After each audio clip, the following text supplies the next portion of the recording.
అందరికీ నమస్కారం. Welcome to జయభారస్తన.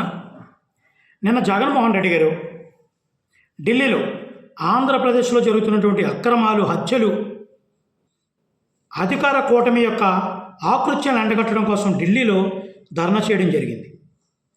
ఆయన ముఖ్యంగా ఏ విషయంలో అయితే ధర్నా చేశాడంటే, వినుకొండలో రషీద్ అనేటువంటి ఒక వ్యక్తిని జిలానీ అనేటువంటి ఒక వ్యక్తి చంపేశాడు. అంటే జిలానీ టీడీపీ కార్యకర్త, టీడీపీ వాళ్ళందరూ వైసీపీ వాళ్ళ మీద దాడులు చేస్తున్నారు, చాలా ఆకృత్యాలు చేస్తున్నారు అని చెప్పడం జరిగింది. దీన్ని దేశం మొత్తం ప్రజలకు తెలియడం కోసం, ఆంధ్ర రాష్ట్రంలో రాజ్యాంగం కూని అయింది అనే విషయాన్ని తెలియజేయడం కోసం ఢిల్లీలో ధర్నా చేయడం జరిగింది. ఈ విషయం మీద నేను కొన్ని మాటలు మాట్లాడాలంటే చాలామంది యూట్యూబ్ వీడియోలను కానీ మెయిన్ లైన్ మీడియాలో కానీ ప్రసారం చేయడం జరిగింది. కానీ దానికంటే ముందు నేను కొన్ని విషయాలు చెప్పాలనుకుంటున్నాను. ప్రభుత్వ అధికారంలోకి వచ్చి 2 నెలలు ఇంకా పూర్తి కాలేదు.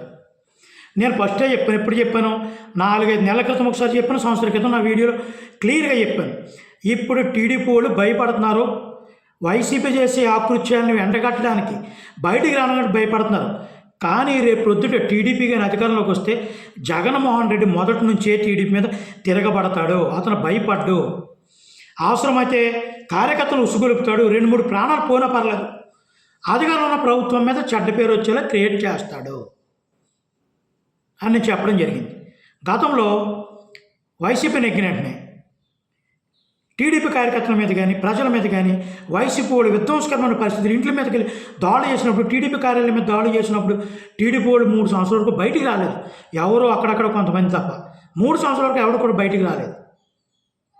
చంద్రబాబు నాయుడు గారు కూడా అక్కడక్కడ విమర్శించారు తప్ప అంత గట్టిగా కూడా ప్రభుత్వం తిరగబడలేదు. ఎందుకంటే తిరగబడితే కేసులు, అధినాయకులు ఒక్కలే తిరగబడ్డారు తప్ప 3 సంవత్సరాల తర్వాత కొద్దిగా ఊపిరి పీల్చుకుని ప్రభుత్వం మీద భారీ మొత్తంలో తిరగబడడం మొదలెట్టారు.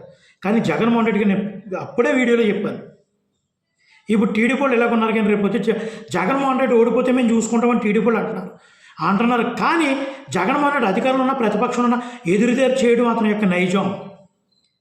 తప్పు జరిగినా ఒప్పు జరిగినా దాన్ని హైలైట్ చేయడం అతని నైజం.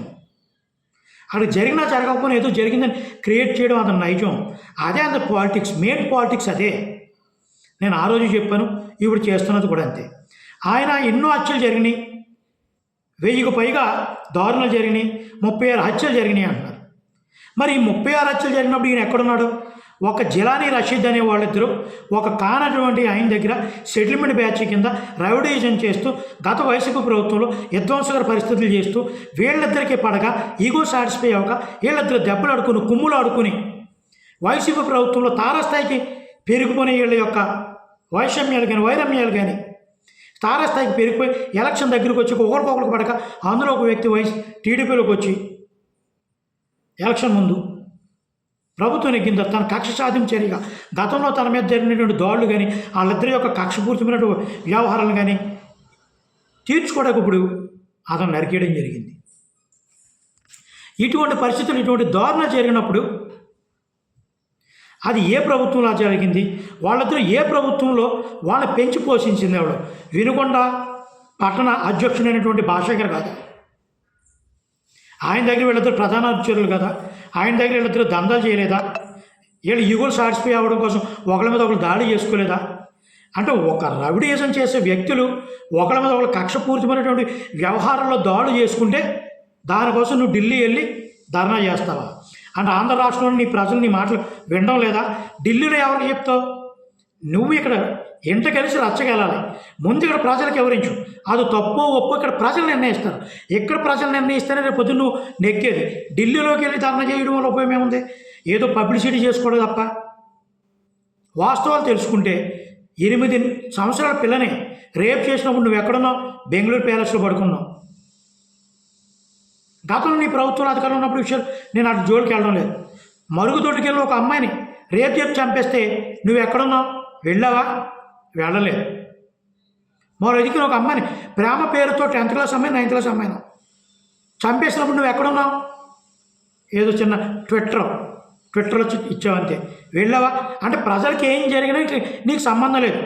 నీ వెనకాల రౌడీజం చేసే వాళ్ళకి, నీ వెనకాల దందాలు చేసేవాడికి అన్యాయం జరిగితే నువ్వు స్పందిస్తావు. గతంలో అధికారంలో ఉన్నప్పుడు వాళ్ళనే కాపాడావు, ఇప్పుడు వాళ్ళ కోసమే నువ్వు ధర్నాలు చేస్తున్నావు. ఇది తెలియని కొంతమంది పేటీఎం బ్యాచ్ రాజ్యాంగాన్ని కాపాడేస్తున్నాడు జగన్మోహన్ రెడ్డి. రాజ్యాంగాన్ని కాపాడేస్తున్నాడు జగన్మోహన్ రెడ్డి. అదిగో లోకేష్ ఎర్రబుక్ రాజ్యాంగాన్ని చేస్తున్నాడు. ఎవరికి చెప్తున్నారు ఇవన్నీ?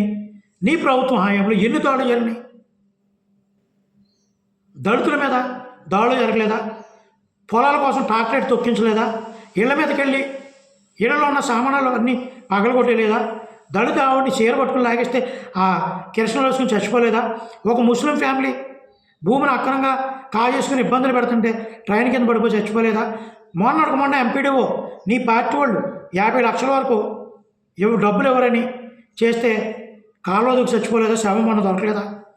ఎన్ని అఘాయిత్యాలు జరగలేదు? ఏ ప్రభుత్వం ఉన్నా ప్రజల మీద దాడులు చేయడం, చంపడం అనే దుర్మార్గమైన చర్య.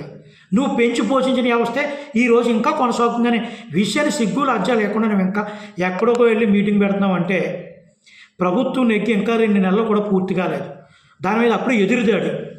ఇంకా నువ్వు మారకపోతే కనీసం 2 సీట్లు రావడం కూడా ప్రమాదకరం. నిన్ను సపోర్ట్ చేసే వ్యక్తులు కూడా మారవలసినటువంటి పరిస్థితి ఉంది. నీ వెనకాల ధర్నా చేసే వెనకాల ఎవరెవరు ఉన్నారు? ఈ పక్కన దళితులకు శిరోమండనం చేసిన అతను, ఈ పక్కన దళితుల్ని డోర్ డెలివరీ చేసిన అతను, ఈ పక్కన దళితుల కుటుంబాన్ని ఇబ్బందులు చేసే అతను, ఈ పక్కన ఇంకొక అతను ఎవరో అరాచకాలు మైనింగ్ వ్యవహారం పెద్దిరెడ్డి మైనింగ్ వ్యవహారం చేశారు. ఇటువంటి రౌడీ చేశాన్ని నీ పక్కన పెట్టుకుని నువ్వు ధర్నా చేస్తే తాడి చెట్టు కింద కూర్చొని పాలు తాగుతున్నానంటే ఎవరైనా నమ్ముతాడా జగన్మోహన్ రెడ్డి? ఏం చెప్తున్నావు సమాజానికి? నువ్వు ఢిల్లీ వెళ్ళి ధర్నా చేయడం వల్ల ఉపయోగం ఏంటి? నిన్ను ఎవరు సపోర్ట్ చేశారు? ఒకళ్ళిద్దరు వచ్చి సపోర్ట్ చేశారు. తర్వాత కూడా వాళ్ళు రియలైజ్ అయ్యారు నిజంగా ఏదో అక్రమాలు జరుగుతాయేమో సపోర్ట్ చేసామని. నేను కొంతమంది పేటీఎం బ్యాచ్ అదిగో జగన్మోహన్ రెడ్డి ధర్నా చేశాడు, హిట్ అయిపోయింది. హిట్ ఎక్కడ అవ్వాలా? రాష్ట్రంలో హిట్ అవ్వాలా? రాష్ట్ర ప్రజలు ఓహో నిజమేనా కూటమి ప్రభుత్వం అనవసరంగా ఎంచుకున్నాం, జగన్మోహన్ రెడ్డి చేసింది కరెక్టు అని అనుకోవాలి. అప్పుడు నీకు సానుభూతి వస్తుంది, కొన్ని సీట్లు పెరిగితే. ఢిల్లీలో ధర్నా చేస్తే ఇక్కడ నీకు సపోర్ట్ లేక ఢిల్లీలో ధర్నా చేసామని కూటమి పెద్దలు అనుకుంటున్నారు. ఎప్పటికైనా దిగిరా, ఎదురుచేడు చేయడం నీ నైజం. అధికారంలో ఉన్న ప్రతిపక్షంలో ఉన్న ఎదురుదాడి చేసి అధికారంలోకి వచ్చావు, ఎదురుదాడి చేసి ఓడిపోయావు. ఇంకా దాన్నే కొనసాగిస్తే ప్రజలు పులి అంటే ఒకసారి నమ్ముతారు, 2 సార్లు నమ్ముతారు, 3 సార్లు నమ్మరు. వాస్తవాలు తెలుసుకుని మంచి పరిపాలన అందిస్తే బాగుంటుంది. ప్రజల మీద దాడి చేసినప్పుడు నువ్వు ఎక్కడ వెళ్ళలేదు. ఇద్దరు రౌడీలు కొట్టుకున్నప్పుడు మాత్రం నువ్వు ఏదో జరుగుతుందని వెళ్ళి పరామర్శిస్తున్నావు. అంటే నువ్వు రౌడీలు పెంచి పోషించడమే నీ యొక్క నైజం. బాబాయ్ చంపినప్పుడు ధర్నా చేయలేదు. కోతవేడు దూరంలో నీ ప్యాలెస్ కోతవేడు దూరంలో ఒక అమ్మాయి దారుణ పరిస్థితులు జరిగితే నువ్వు ఎక్కడ ప్రశ్నించి పెట్టలేదు. ఒకసారి మారితే ప్రజాస్వామ్యంలో మంచి ఇరువులు ఉన్న నాయకుడికి ఉంటావు. లేదంటే గొప్ప పేరు పొందిన నీ తండ్రికి కూడా చెడ్డ పేరు తీసుకొచ్చే పరిస్థితులు ఎదురవుతాయని మనస్ఫూర్తిగా అలా మారితేనే రేపు పొద్దున్న నీ ప్రభుత్వం అధికారంలోకి వచ్చే అవకాశం, నీ పార్టీ అధికారంలోకి వచ్చే అవకాశం ఉంటుంది తప్ప ఇదే కొనసాగిస్తే రేపు పొద్దున్న నీకు ఇబ్బంది. జై భీమ్.